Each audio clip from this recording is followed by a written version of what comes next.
Mr. Senate President, I was simply referring to the beginning of our discussion. But my concern is that today we are talking about our nation's security, when at this time of our generation we should be talking about technological development and things other developed countries of the world are doing. It's unfortunate.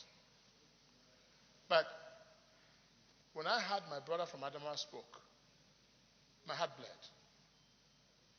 And when I see what I see in videos about what happened in Niger State, I get more worried seeing Nigerians looking helpless, being murdered and butchered like chicken, and with the belief that they cannot be helped.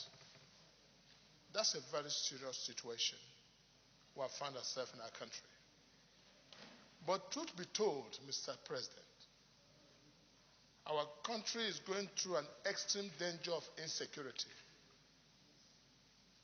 And God forbid, we must never be judged as a generation that has failed, or as leaders that have failed to guarantee security and welfare of their people.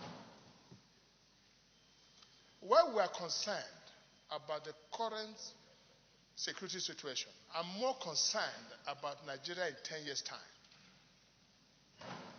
When these 10.3 million out-of-school children,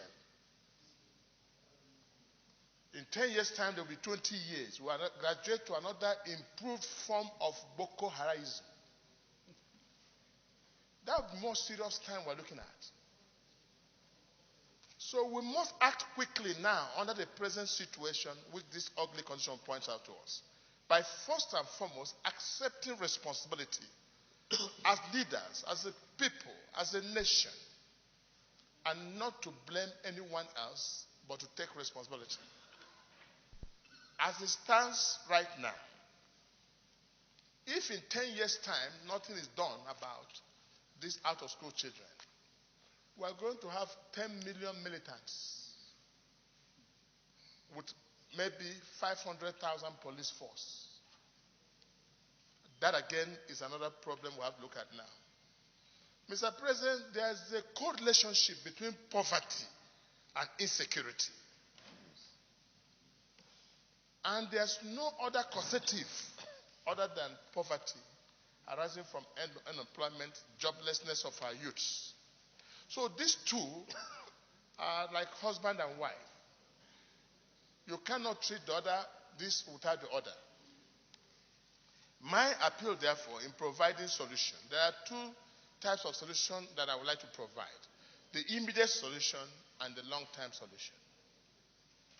Distinguished senators have spoken here loudly on the need to change the entire or re-engineer the entire security apparatus in Nigeria. That's given.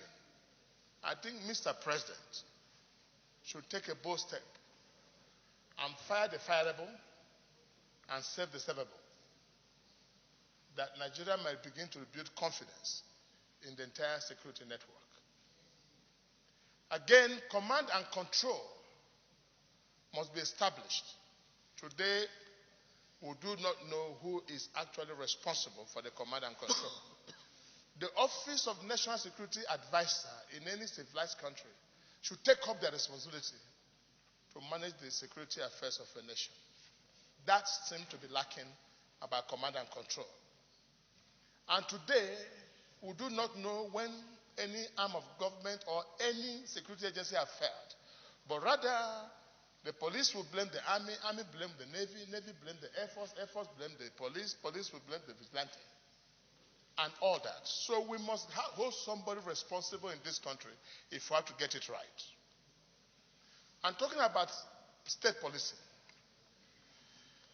If you like, call it any name. For as long as the attitude of people does not change, it will amount to the same. I think people misunderstand what we mean by state policy. State policy means, or community policy, simply means strengthening police at the community level. Because this police, whether they are state or community, they are still police.